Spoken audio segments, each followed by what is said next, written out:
The sound that broke the afternoon was not laughter but a thin, trembling cry, the kind that comes from a place too deep for words. In the middle of a dusty field behind the school, a young girl knelt in the grass, her arms wrapped around a trembling police dog whose fur had been cruelly shaved away in patches.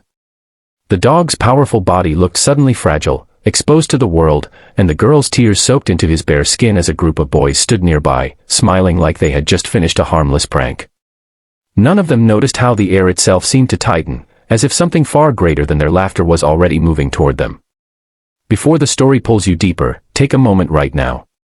If you believe in kindness, second chances, and standing up for those who cannot protect themselves, please like this video, share it with someone who needs hope, comment your thoughts, and subscribe to the channel. Your support helps stories like this reach hearts that need them. The girl's name was Emily, and she was 9 years old, small for her age, with eyes that carried both innocence and an understanding of responsibility far beyond her years. The dog in her arms was Rex, a retired police K-9 who had once helped track missing children, locate dangerous suspects, and save lives.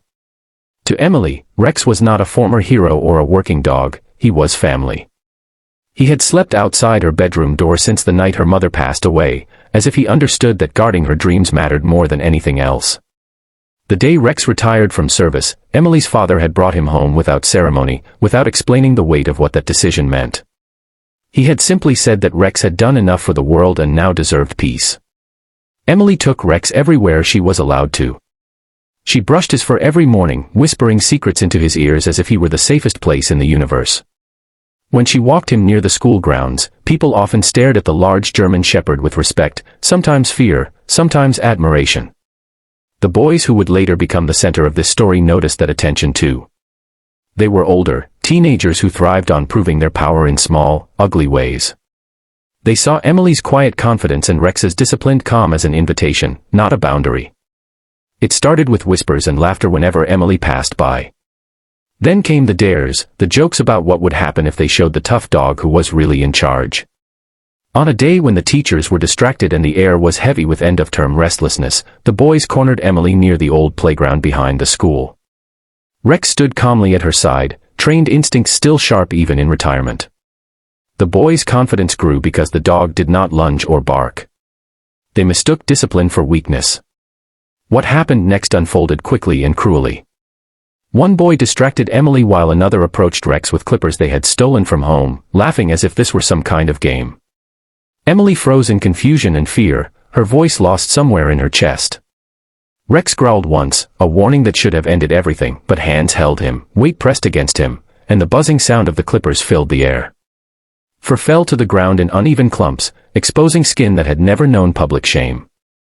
The boys laughed louder, filming on their phones, believing they were creating a moment they would replay with pride.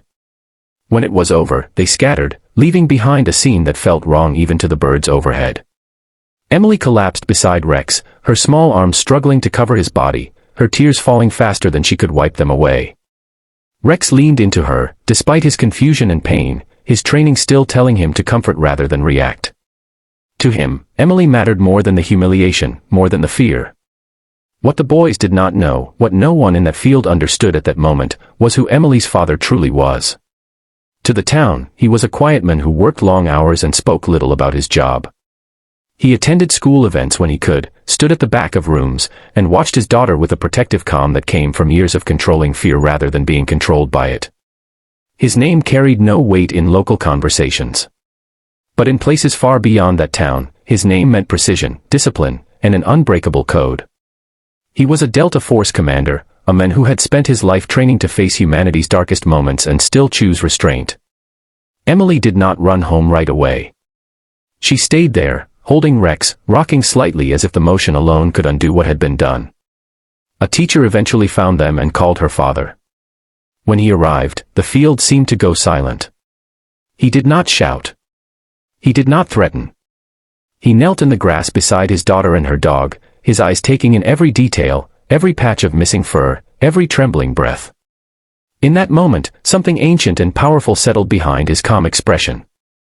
He lifted Emily gently, wrapping her in his arms, and then placed a hand on Rex's head with a reverence usually reserved for fallen comrades. The drive home was quiet. Emily leaned against Rex in the back seat, her father's hand resting on the steering wheel with steady pressure. That night, he washed Rex himself, carefully cleaning the irritated skin, applying ointment with hands that had once disarmed enemies in the dark.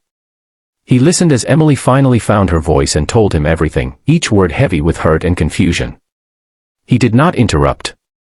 He did not promise revenge. He promised justice, and there is a difference that only those who have lived by rules truly understand. The next days were difficult. Rex refused to leave Emily's side, his confidence shaken but his loyalty unbroken. Emily struggled to return to school, her eyes scanning every corner, her trust in the world fractured. Rumors spread, videos circulated, and laughter followed her like a shadow.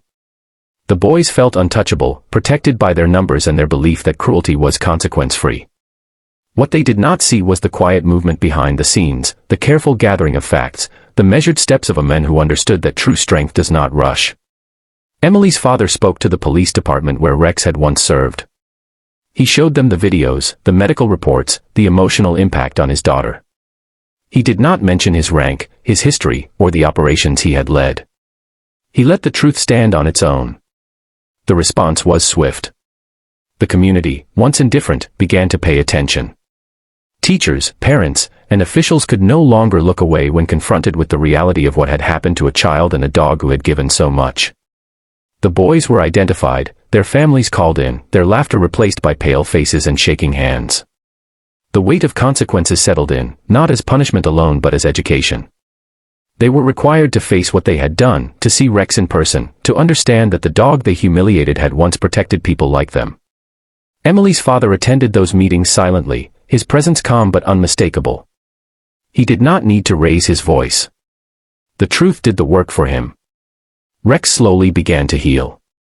His fur grew back unevenly at first, a visible reminder of the past, but his spirit returned with time and care. Emily regained her confidence in small steps. She started walking Rex again, head held a little higher each day. The town changed too. People who had once walked past without noticing now stopped to offer kind words, to apologize for not speaking up sooner. The story of what happened spread, not as gossip but as a lesson. What made the greatest impact was not learning who Emily's father was, but understanding who he chose to be. He never revealed his full identity publicly. He did not let the focus shift to his career or his power. He insisted that the story remain about accountability, compassion, and the responsibility everyone shares to protect the vulnerable. In doing so, he taught his daughter a lesson far greater than revenge ever could. Time passed, and the scars faded, though they never fully disappeared. Emily grew stronger, her bond with Rex deeper than before. She learned that cruelty exists, but so does justice. She learned that silence can be broken by courage, and that even the smallest voice matters when it speaks the truth. Rex returned to visiting the police department occasionally, his presence a reminder of loyalty and resilience. He wore his scars with dignity, a quiet hero once more. As this story draws toward its end, take a moment to reflect. If this journey moved you, if Emily and Rex touched your heart even a little, please like the video, share it, and subscribe to the channel. Your engagement tells us that stories of compassion still matter in a world that often forgets them. And before the final moments fade, we have one special request. Please comment below with a message of kindness for Emily and Rex, or share a story of a time when standing up for someone made a difference. Your words can become part of something bigger than this video. The field where it all began eventually grew quiet again, the grass taller, the echoes of laughter replaced by the soft sounds of life moving forward. Emily sometimes stood there with Rex, older now, both of them changed but unbroken. She understood that her father's strength was not in what he could do to others, but in what he chose not to do. And Rex, once humiliated for someone else's amusement, stood proudly at her side, a living reminder that dignity, once tested, can still endure.